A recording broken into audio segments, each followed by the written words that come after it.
1635년 프랑스 파리. 한 소년이 아버지 몰래 방바닥에 무릎을 꿇고 앉아 있습니다. 손에는 숱한 조각, 바닥에는 삼각형이, 원이, 직선이 빼곡하게 그려져 있습니다. 이 아이는 12살입니다. 수학을 배운 적이 없습니다. 아버지가 허락하지 않았습니다. 라틴어와 그리스어를 먼저 완전히 익힌 다음 15살이 돼서야 수학을 시작하겠다는 것이 아버지의 교육 철학이었습니다. 그런데 이 아이는 혼자 아무도 없는 방에서 아무도 가르쳐주지 않은 것을 발견하고 있었습니다. 삼각형의 세 내각을 더하면 항상 180도가 된다. 유클리드가 2000년 전 원론에서 이미 증명한 명제를 이 12살 소년은 처음부터 혼자 다시 발견한 것입니다. 아버지가 방문을 열었습니다. 그리고 그 자리에서 아들을 껴안고 울었습니다. 이 아이의 이름은 블레즈 파스칼. 오늘부터 우리가 함께 걷는 이야기는 39년이라는 짧은 생애 안에 수학, 물리학, 철학, 신학을 모두 횡단한 한 인간의 기록입니다. 그리고 지금 드리는 질문 하나를 먼저 열어두겠습니다. 천재적 이성의 극한에 선 사람이 왜 결국 신앙으로 돌아섰을까요? 그 답은 이 시리즈 전체를 통해 서서히 밝혀집니다. 오늘은 그 첫 페이지입니다. 1623년 클레르몽페랑의 탄생. 1623년 6월 19일 프랑스 중부 오베르뉴 지방의 도시 클레르몽페랑. 이 지역은 고대 화산 지형 위에 세워진 도시입니다. 멀리 피드돔 화산이 보이는 이 조용한 지방 도시에서 블레즈 파스칼이 태어났습니다. 아버지 에티엔 파스칼은 이 지역 조세재판소의 고위관리였습니다. 법률가이자 행정관이면서 동시에 아마추어 수학자로서 파리 학자들의 모임에도 참여하는 지식인이었습니다. 에티엔은 나중에 파리 수학 모임에서 자신의 이름을 딴 달팽이형 곡선인 파스칼의 달팽이를 연구할 만큼 수준 있는 수학자였습니다. 어머니는 앙투아네트 베공. 블레즈에게는 3살 위의 누나 질베르트와 2살 아래 여동생 제클린이 있었습니다. 그런데 1626년 블레즈가 3살이 되던 해 어머니 앙투아네트가 세상을 떠납니다. 3살짜리 아이에게 어머니의 기억은 거의 남지 않습니다. 그러나 이 부재는 파스칼의 평생을 은밀하게 따라다닙니다. 많은 파스칼 연구자들은 그가 훗날 팡세에서 인간 내면에 채워지지 않는 공허함, 무한한 결핍을 말할 때 3살의 상실이 그 뿌리 중 하나라고 봅니다. 세 남매는 이제 홀아버지 에티엔의 손에서 자라기 시작합니다. 에티엔의 교육 철학. 여기서 반드시 알아야 할 사실이 있습니다. 에티엔 파스칼은 수학자였지만 아들에게 수학을 가르치지 않기로 결심했습니다. 이것은 방치가 아니었습니다. 오히려 반대였습니다. 에티엔의 논리는 이랬습니다. 수학은 너무 매력적인 학문이다. 한 번 빠지면 다른 것을 놓친다. 라틴어와 그리스어, 고전 문헌을 먼저 완전히 익힌 다음 언어와 논리의 기초가 탄탄해진 이후에야 수학을 시작하겠다. 최소한 15살이 될 때까지. 그래서 집안에 수학책을 두지 않았습니다.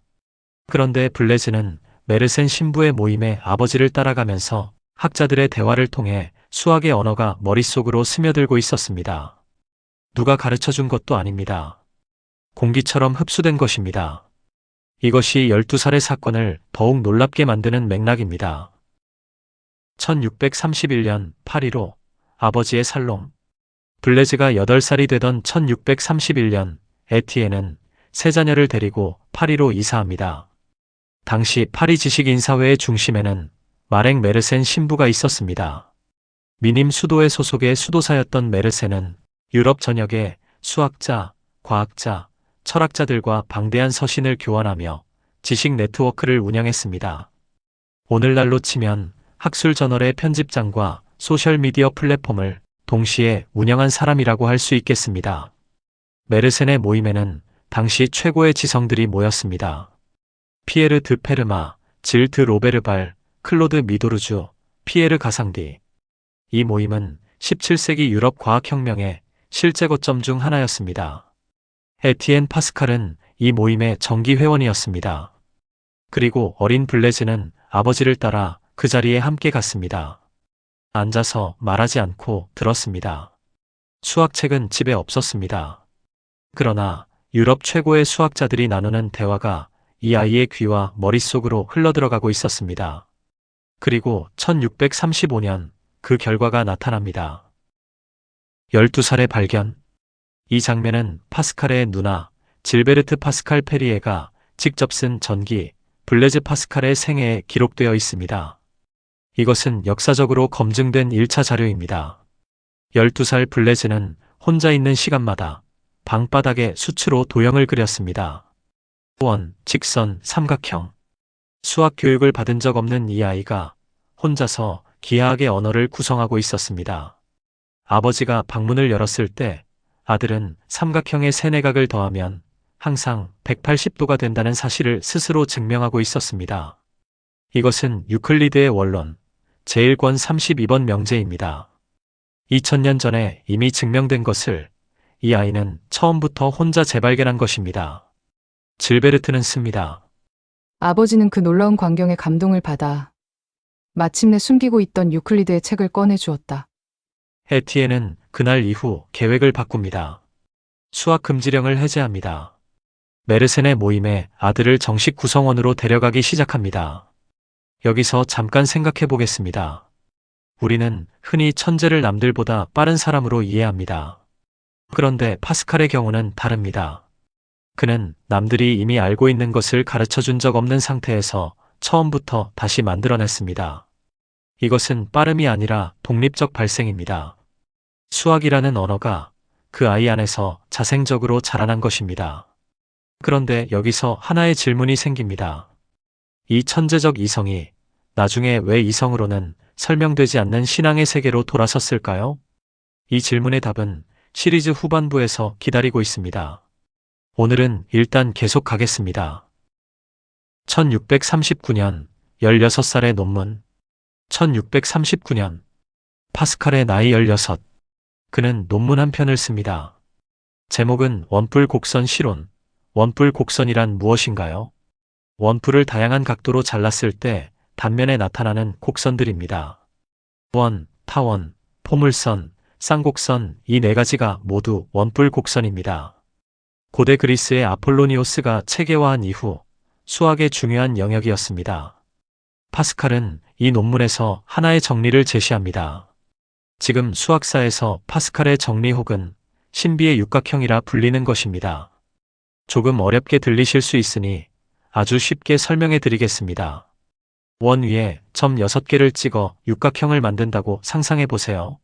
마주보는 세 쌍의 변을 각각 연장합니다.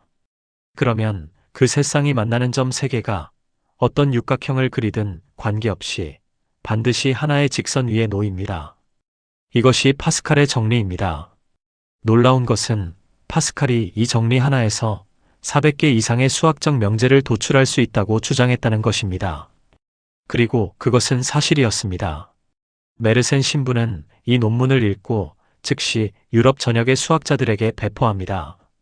그리고 당시 유럽 철학과 수학의 최고 권위자 르네 데카르트에게도 이 논문이 전달됩니다. 데카르트의 반응은 한마디로 믿을 수 없다는 것이었습니다. 그는 편지에 씁니다. 이것은 16살 소년의 작품이 아닐 것이다. 아마도 아버지 에티엔 파스칼이 쓴 것을 아들 이름으로 발표한 것이 아닌가. 데카르트는 오해한 것입니다. 이 논문은 16살 블레즈 파스칼이 직접 쓴 것이었습니다. 데카르트는 나중에 이 사실을 인정했습니다. 하지만 데카르트의 의심 자체가 하나의 증거입니다. 당시 유럽 최고의 수학자가 이 수준의 논문이 소년의 작품일 수 없다고 생각했을 만큼 논문의 수준이 그만큼 높았다는 뜻이기 때문입니다. 데카르트는 당시 43세였습니다. 유럽 지성계에서 최고 권위를 가진 철학자이자 수학자. 그가 믿을 수 없다고 했던 작품을 쓴 파스칼은 그 나이에 2분의 1도 안 되는 16살이었습니다. 파스칼과 데카르트의 관계. 여기서 중요한 팩트 하나를 짚겠습니다. 흔히 알려진 것과 달리 파스칼과 데카르트의 관계는 단순한 라이벌이 아니었습니다. 두 사람은 1647년 파리에서 실제로 만났습니다. 이틀에 걸친 만남이었고 진공 실험에 대해 깊이 토론했습니다. 데카르트는 이 만남 이후에도 파스칼의 진공 실험에 회의적이었고 두 사람은 결국 철학적으로 큰 거리를 유지했습니다. 데카르트의 철학은 나는 생각한다. 고로 나는 존재한다에서 출발하는 순수 이성의 체계입니다. 반면 파스칼은 나중에 이렇게 씁니다. 마음은 이성이 모르는 이유들을 알고 있다. 이성만으로는 닿지 않는 진실이 있다는 것. 그것이 파스칼이 데카르트와 갈라서는 지점입니다. 그러나 오늘 1639년의 파스칼은 아직 16살의 수학 신동입니다. 이 분기점에 대한 이야기는 시리즈 후반에서 다룹니다. 천재의 그림자, 평생의 고통. 그런데 이 눈부신 지적 광채의 이면에 반드시 알아야 할 사실이 있습니다. 파스칼은 태어날 때부터 몸이 약했습니다. 질베르트의 전기에 따르면 파스칼은 어린 시절부터 심각한 두통과 소화장애, 전신 허약에 시달렸으며 건강한 날이 드물었다고 합니다. 이것은 과장이 아닙니다. 실제로 파스칼의 생애를 연구하면 그가 거의 매년 병으로 쓰러지면서도 연구를 이어갔다는 것을 알 수 있습니다. 16살에 유럽을 놀라게 한 논문을 쓰던 그 시간에도 그는 극심한 신체적 고통 속에 있었습니다. 여기서 파스칼을 이해하는 핵심이 있습니다. 그는 편안한 서재에서 사유를 즐긴 철학자가 아닙니다. 고통 속에서 시간이 빼앗기는 것을 알면서도 그럼에도 불구하고 생각하고 썼습니다. 나중에 그가 팡세에서 인간은 자연 전체를 능가하는 생각하는 갈대다라고 말할 때 그 갈대는 추상적 비유가 아닙니다. 그것은 자기 자신의 몸이었습니다. 갈대는 바람에 꺾일 것 같지만 꺾이지 않습니다. 파스칼의 몸도 평생 꺾일 것 같았지만 39년을 버텼습니다. 한 가지 더 알려드립니다. 파스칼은 18세가 되던 해 자신을 위해 헌신하는 아버지 에티엔이 로앙에서 세금 계산으로 밤낮 없이 고생하는 것을 보며 생각합니다. 아버지가 손으로 하는 이 계산을 기계가 대신할 수 있지 않을까? 그리고 그는 역사상 최초로 실용적인 기계식 계산기를 설계하기 시작합니다. 이것이 다음 편의 이야기입니다. 다음 편에서는 세 가지를 다룹니다. 첫째, 파스칼린. 파스칼이 직접 설계하고 제작한 기계식 계산기. 현재 전 세계에 9대가 현존하고 있으며 컴퓨터 역사의 출발점 중 하나로 평가됩니다. 둘째, 진공 실험. 아리스토텔레스 이후 2000년 동안 자연은 진공을 혐오한다는 명제가 진리로 받아들여졌습니다. 파스칼은 이것을 실험으로 정면 반박합니다. 그리고 이 과정에서 교회와 학계 양쪽의 거센 저항에 맞닥뜨립니다.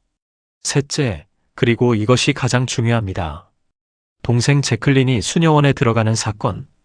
이것이 파스칼에게 얼마나 깊은 균열을 만들었는지. 그런데 여기서 다시 처음의 질문으로 돌아옵니다. 수학과 물리학으로 세계를 설명하던 이 사람이 나중에 이렇게 씁니다. 내가 두려워하는 것은 저 하늘의 침묵이다.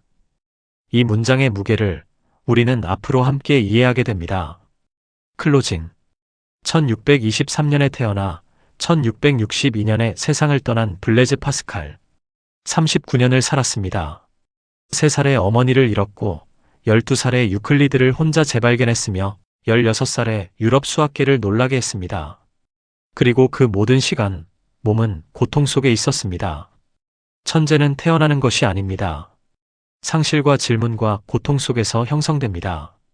오늘 우리는 그 시작을 보았습니다. 다음 편에서는 22살의 파스칼이 기계와 실험으로 세계에 맞서는 이야기를 따라갑니다.